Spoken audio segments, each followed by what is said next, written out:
Assalamualaikum warahmatullahi wabarakatuh. Selamat siang dan salam sejahtera bagi kita semuanya. Pada pertemuan daring yang kedua ini, kita akan mempelajari tentang sejarah gambar teknik.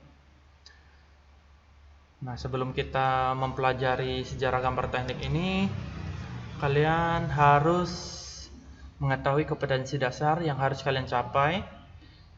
Ada dua buah, yaitu pertama, kalian memahami peralatan dan kelengkapan gambar teknik. Yang kedua, memilih peralatan dan kelengkapan gambar teknik. Baiklah, kita masuk aja ke materi tentang sejarah gambar teknik.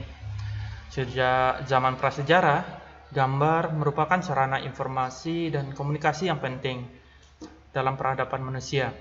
Gambar tidak akan lepas dari perkembangan gambar seni yang dapat ditelusuri dari penemuan-penemuan benda bersejarah. Nah, gambar seni ini ditemukan merupakan sebuah hasil pemikiran, perasaan, keinginan, dan peristiwa yang terjadi pada masa itu. Kalau kita lihat dari sejarah abad-abad sebelumnya, yaitu bangunan-bangunan besar yang dibangun oleh orang-orang Yunani dan Romawi kuno.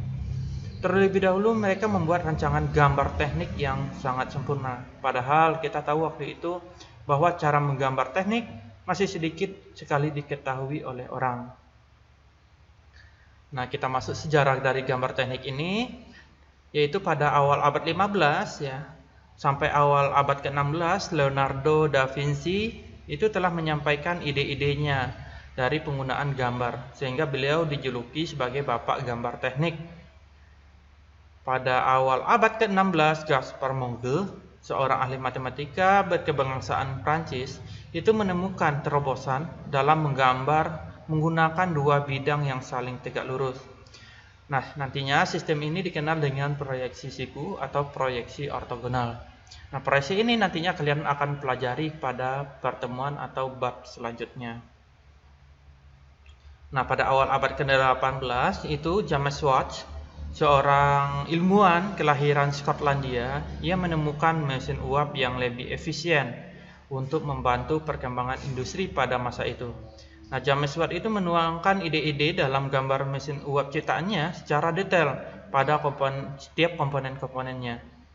Jadi dia merancang mesin uap itu digambarnya sampai ke bagian sedetail-detailnya. Ya, tujuannya katanya adalah untuk menghindari nantinya kesalahan fatal ketika dia membuat komponen tersebut. Yang kedua, supaya dia lebih mudah ketika dalam melakukan proses pembuatannya. Nah, dengan demikian kita sudah mengetahui bahwa sejarah gambar teknik itu memiliki rentang waktu yang lama dalam perkembangannya sampai pada saat sekarang ini. Dalam saat sekarang ini, gambar teknik itu tidak hanya digunakan cuma mendesain mesin aja, tetapi sudah merambah ke bidang-bidang yang lain. Jadi pada saat ini gambar teknik itu digunakan untuk membuat pembangunan jalan, membuat pembangunan gedung bertingkat, membuat konstruksi jembatan, dan konstruksi-konstruksi lainnya. Nah, gambar teknik ini digunakan juga oleh seorang desain engineering, yaitu yang perancang mesin, mechanical engineering itu seorang mekanik, electrical engineering itu orang listrik, tukang listrik, civil engineering yaitu para perancang sivil, ya, arsitek, orang yang membuat rancangan bangunan, struktur engineering, dan desain interior. Ya, dan sejenisnya. Masih banyak orang-orang yang menggunakan gambar teknik ini ya, untuk membuat atau merancang sesuatu benda. Nah, bagian kedua kita masuk pengertian gambar teknik. Gambar teknik ini banyak diartikan oleh orang-orang. Di sini saya mengambil bahwa gambar teknik itu bisa didefinisikan sebagai bahasa yang digunakan antara perencana dengan pelaksana. Perencana tersebut, ya, perencana ini maksudnya adalah orang yang membuat gambarnya, seorang desainer, ya, atau disebut juga dengan drafter, ya, draft. Nah, sedangkan pelaksana itu adalah orang yang membuat nantinya, ya. Jadi seorang perencana dia harus bisa membuat gambar yang bisa nantinya dibaca oleh orang lain. Sedangkan pelaksana dia harus memiliki kemampuan untuk membaca gambar yang dibuat oleh si perencana. Nah, sedangkan menurut James Rising dan W. Alphen itu gambar teknik itu didefinisikan sebagai kombinasi antara seni dan gambar sains yang dapat memberikan solusi bagi masalah yang berkaitan dengan teknik. Jadi gambar teknik itu awal-awalnya itu adalah seni. Dalam selanjutnya seni digabung dengan kemajuan teknologi, dengan digabungkan dengan pengetahuan, maka muncullah nantinya suatu produk yang kita rasakan pada sekarang ini. Pengertian yang ketiga, gambar teknik itu adalah bahasa gambar yang digunakan untuk keperluan dunia teknik industri oleh perancang untuk mempercepat serta menyimpan ide-ide dan informasi untuk keperluan pembangunan mesin dan struktur. Ya, ini dia. Jadi dalam gambar teknik itu menyimpulkan ide-ide. Nah, kita ambil contoh dari gambar yang pertama ini, ya.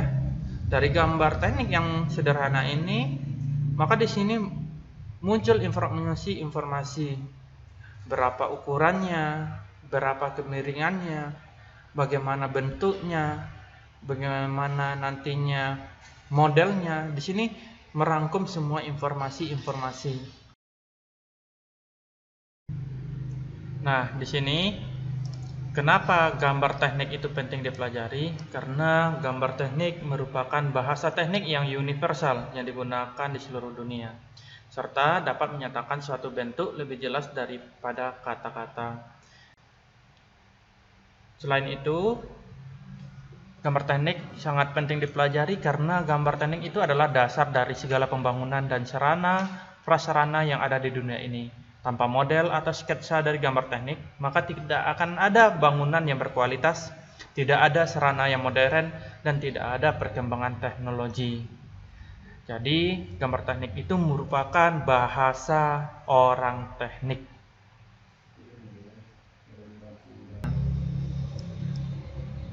Di sini dapat kita simpulkan dari beberapa definisi, dari beberapa penjelasan tadi, bahwa gambar teknik itu memiliki minimal 3 fungsinya. Di sini kita simpulkan 3 fungsinya. Yang pertama yaitu gambar teknik itu untuk menyampaikan informasi dalam bentuk bahasa gambar. Jadi informasi yang disampaikan itu dari yang membuat ke yang pembuat. Jadi dari orang yang merancang, drafter, terus disampaikan kepada yang pelaksana nantinya, pembuatnya, ya. Yang kedua, gambar teknik itu menyimpan ide-ide, ya. Menyimpan ide-ide kreatif yang nantinya bisa dikembangkan untuk perkembangan tahap teknologi selanjutnya.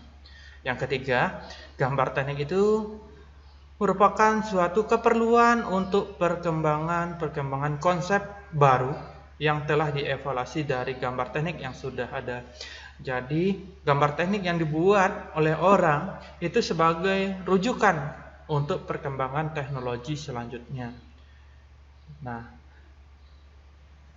demikianlah kalau tentang sejarah gambar teknik. Di sini minimal kalian udah mengetahui apa itu tentang sejarah, menceritakan tentang sejarah gambar teknik, terus kenapa gambar teknik penting dipelajari, dan kalian juga harus mengetahui bahwa fungsi gambar teknik itu sebagai apa. Untuk pertemuan selanjutnya kita akan masuk kepada alat-alat yang digunakan untuk menggambar teknik. Jadi alat-alat nanti yang kita pelajari untuk pertemuan selanjutnya itu adalah alat-alat untuk menggambar teknik. Gimana macam-macam alatnya, fungsi-fungsi alatnya, bagaimana cara kalibrasinya. Jadi akan kita pelajari pada pertemuan selanjutnya. Nah, sebagai info teknik untuk anak-anakku sekalian, bahwa kalau kalian pernah mendengar atau mendengar tentang katedral Santo Petrus yang terletak di kota Vatikan Eropa, itu dirancang oleh Leonardo da Vinci. Jadi dia dibantu oleh Michelangelo sama Raphael, ya. Jadi Makanya wajar kalau misalnya Leonardo da Vinci itu dikatakan atau dipanggil, disebut, diberi gelar sebagai Bapak Gambar Teknik. Sekian materi kita pada kali ini. Semoga anak-anakku sekalian bisa mengambil kesimpulan dan manfaat dari materi ini. Saya tutup dengan wabillahi taufik wal hidayah. Assalamualaikum warahmatullahi wabarakatuh.